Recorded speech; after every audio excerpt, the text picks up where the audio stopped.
All righty. Welcome to the Knicks Film School Postgame Show presented by BetUS TV. Knicks drop one to the Los Angeles Clippers. Final score of this one was 126 to 113. Knicks had a little dalliance with a fake comeback there for a hot second, but it was indeed quite fake. Unfortunately, I was like trying to unsmudge my screen here. I fair warning, if you're looking for a post game of ranting and raving and the sky is falling and this was a terrible, horrible, no good, very bad performance and everybody should be fired and traded and benched and yada yada yada. You're not going to get that from me in this one. There are some fingers of blame to point, certainly. There is some criticism to be levied, absolutely, as there always is. If you have a team that, it doesn't matter, who's missing or who goes out with injury. If you have a 14-point lead at home, which the Knicks did, at the very least, you should be able to figure out a way, more often than not, far more often than not, to make it a game down the stretch. And the Knicks did not. I mean, they were down, I think the lead got up to 18 points in the fourth quarter. And obviously, again, the final margin was 13 points.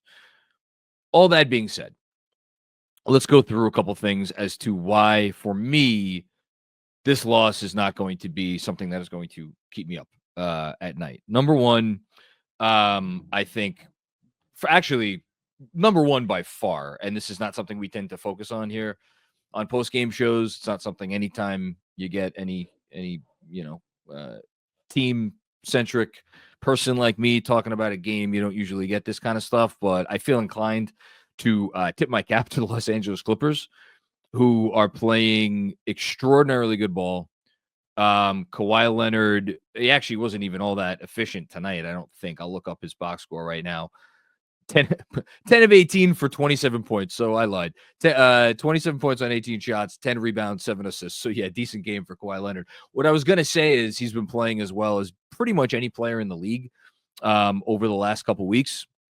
And he sure looked like it tonight. And James Harden was right there with him. The unstoppable 3-point shooting stretch for Harden in the end of the third quarter really changed the game. And it's one of those ones where, we'll talk about definitely some of the Knicks defensive coverages in the second half and as this game went on. But I, more than anything, am looking at a Clipper team that came in with a couple of days off, kind of a sleepy first quarter for them on both ends of the floor. The Clippers only scored 20 points in the first quarter. And they were, I thought the Knicks defense was good. And then but the Clippers offense was also just not very good. They were 3 of 9 from 3 in the first quarter.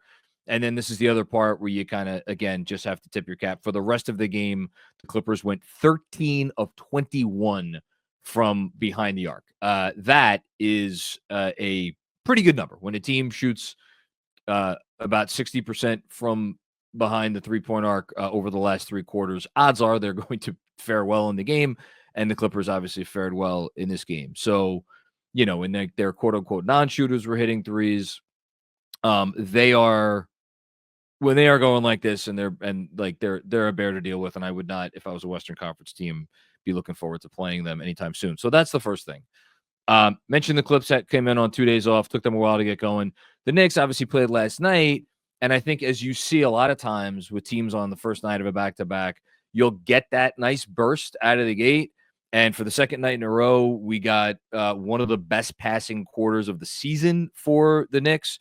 12 assists on 14 made field goals, came out hitting everything. I think they made 8 of their first 9 from the field. We're hitting from 3. We're really hitting from everywhere.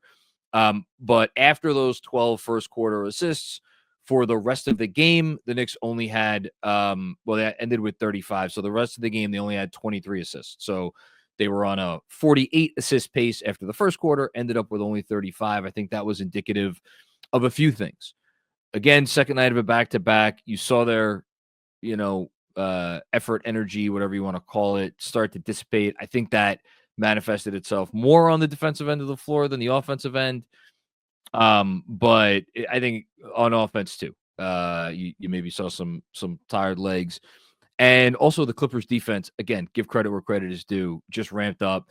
They really locked in. And when you have a defense like that, where they're just going to switch everything like they're able to do because they have the personnel to do that. And they have, I mean, what versatility to have a guy like Ivica Zubac be a borderline all-star level player. And he is. And I mean, you look at some advanced stats, you think he should get, in the mix for all NBA. He's been that good.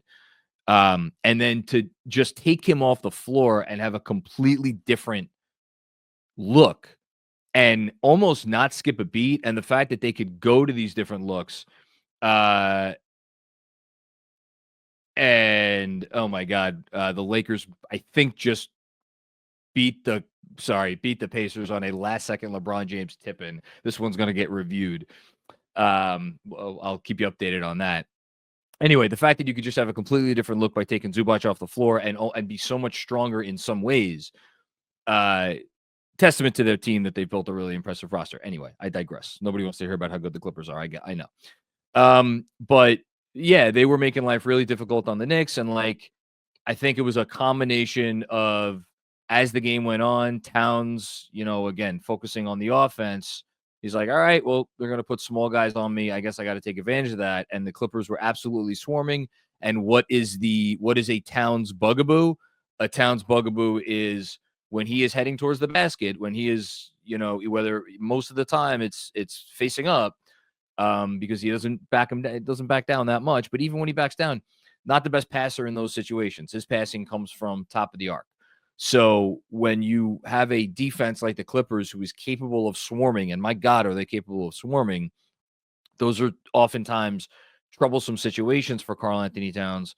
And you look up, only finished with 4 turnovers, 11 to 20 from the field. Still had an exceptional game. Really, really, really, really good game for Cat overall.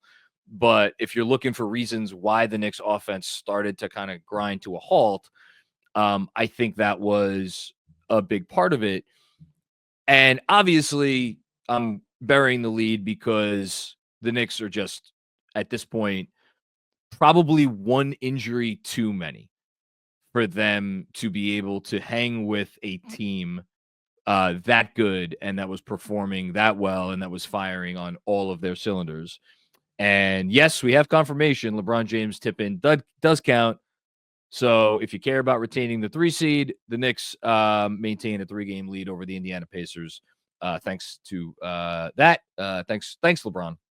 After those ridiculous comments today, you made up for it here. Okay, back to the next game. So no Jalen Brunson. Obviously, no Deuce McBride. And after a first half in which he was really maybe the best Knick on the court, no campaign. We hope he's all right. They're going to need him. We're going to talk about Kolek. I think Kolek did some really nice things at times, especially in the first half. His stint in the first half was really strong. Defensively, you saw him targeted. I mean, I had a lengthy response to a super chatter last night. Oh, it was Robert, I think, talking about, all right, well, what's going to be the real test for Kolek? The test for Kolek is going to be, can he hold up on defense against these elite offensive teams that can really put him in a bind? And can he make shots? And tonight, he unfortunately wasn't able to make shots. He took 3 shots, 2 threes, missed all of them.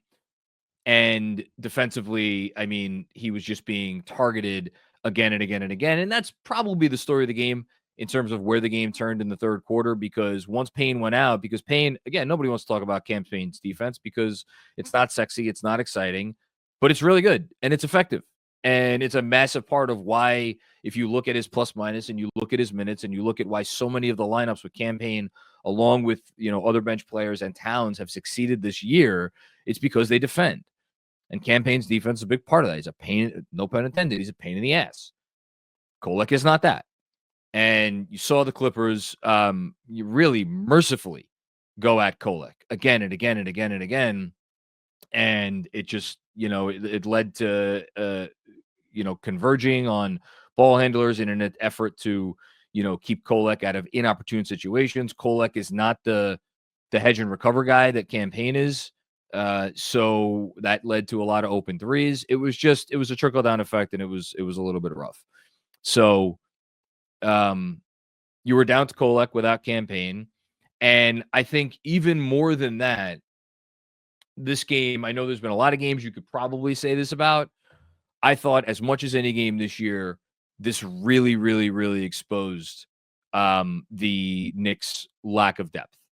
And I'm just going to quote a couple of lineup stats. This is courtesy of our friends at Pivot Fade. So the Knicks lineup that they started the game with tonight, in 13 minutes and 27 seconds, that lineup actually outscored the Clippers by 9 points, 35-26, plus 21.3 net rating, 129.6 offense, 108.3 defense. Those are wonderful numbers. Even the lineup with Kolek in place of Payne, for as much as it struggled a little bit more on defense, and the defensive rating of that lineup was 141.2, still had a pretty darn good offensive rating, 143.8. Overall, they were outscored by 1 point, 23-24 in 8 minutes and 39 seconds. But still, when Towns, Anunoby, Bridges, and Hart were on the court together with either Campaign or Tyler Kolek, that's a span of time lasting over 22 minutes. Right? Did I get that? 14 plus about 8. Yeah, over 22 minutes of game, almost half the game. And you're talking about the Knicks outscoring the Clippers by 8 points in those 22 plus minutes. For the rest of the game, the other roughly 26 minutes, obviously the Knicks outscored by, let me do some quick math, 21. So that, to me, is where the game was lost. And we could go through the individual bench players. DeLon Wright got an opportunity to do something because he's a stronger defender than Kolek. He was a complete zero on offense, and I'm not really sure his defensive presence made all that much difference. So, I don't really know what to say about that. And he's honestly the guy that I think you could probably complain about the least. Landry Shamet hit a couple threes. It's frankly just not enough. There, Benji had a great tweet throughout at some point tonight. Like, Landry Shamet has a lot of really great defensive possessions right up until the shot goes up, and it's so true. And offense, and just defense, just both ends of the floor. There are too many possessions where you're like, what's going on here? And we're continuing to go downhill, by the way, in case you haven't gotten the trend. Who am I going to go for next? I'll go for Achua next. And again, if you want to, if any of the Tibbs criticism tonight, I would say, even though they survived the minutes well enough, starting the second quarter, because I think they started the second quarter with a 13-point lead, and I think when Towns came in for Achua with 7 minutes and change to go, they were up by 10 or 11 or something like that. So they only a couple points got shaved off the lead. Those were Achua's only minutes of the game, I believe. I'll double check that right now. Until garbage time. Those were Achua's only minutes of the game, or until late in the fourth quarter. So they survived the minutes well enough, but Precious plus Mitch, I don't even know if those lineups will ever work with Brunson in the game. If you don't have Brunson in the game, death, utter death.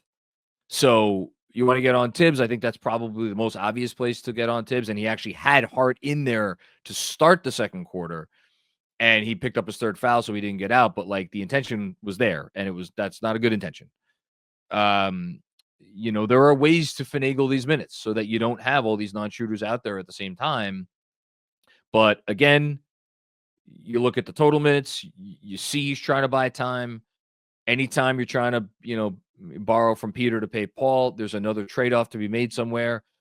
And I think the trade-off is whenever you're trying to, okay, well, let's put Precious in earlier so we could get another shooter on the floor with Mitch later. All of that minimizes the time that your core players are together, that your starters are together. And again, you just heard me read the stats of the starters, where when all your main guys were out there in this game tonight, like, you did pretty well. And I think it's fair to criticize Tibbs for not being able to get more minutes with those guys together, or not being able to get more minutes where the lineups were up to the task. But at the same time, I think it's fair to criticize the bench players and for not showing up. And like, you're on an NBA roster, Landry Shamet, you're on an NBA roster, DeLon Wright, you're on an NBA roster, Precious Achiuwa, and the name I have not mentioned yet, and I've been saving the worst for last, you're on an NBA roster, Mitchell Robinson.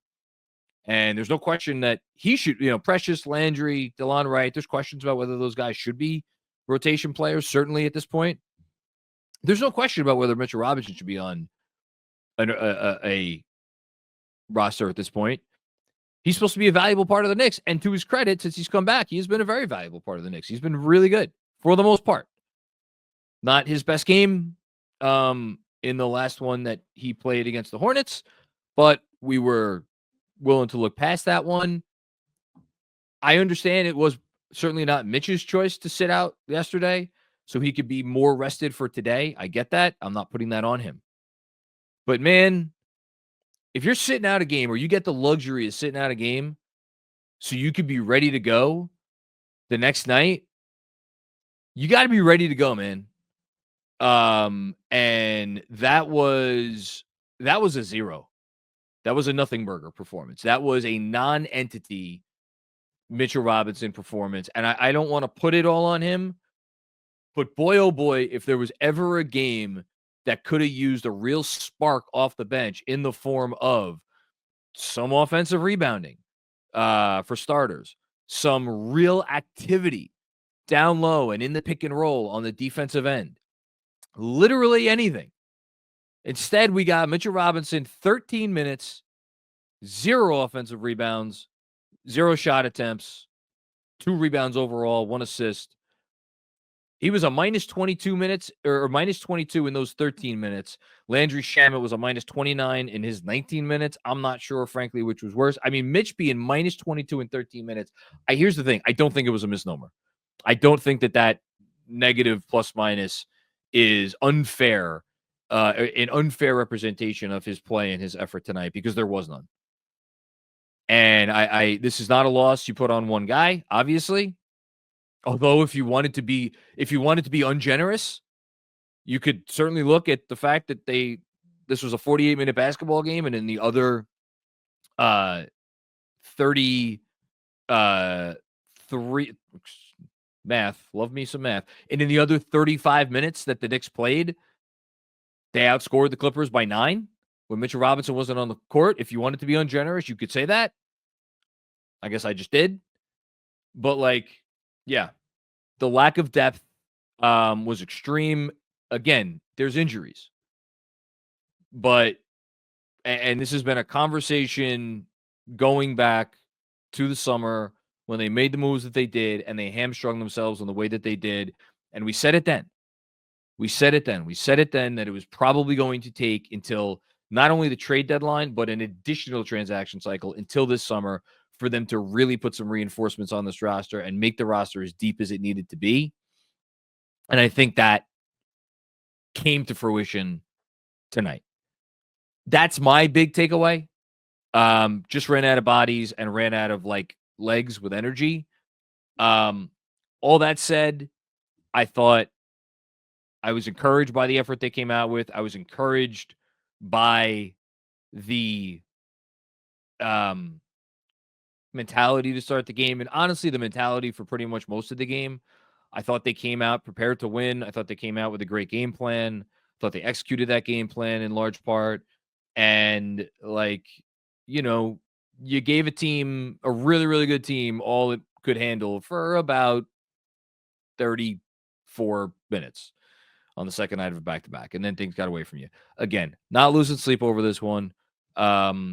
Your prominent players, for the most part, had good games. Didn't talk about it, but other than Payne, really strong game, I thought, from Mikal Bridges. Really strong game, I thought, from OG Anunoby.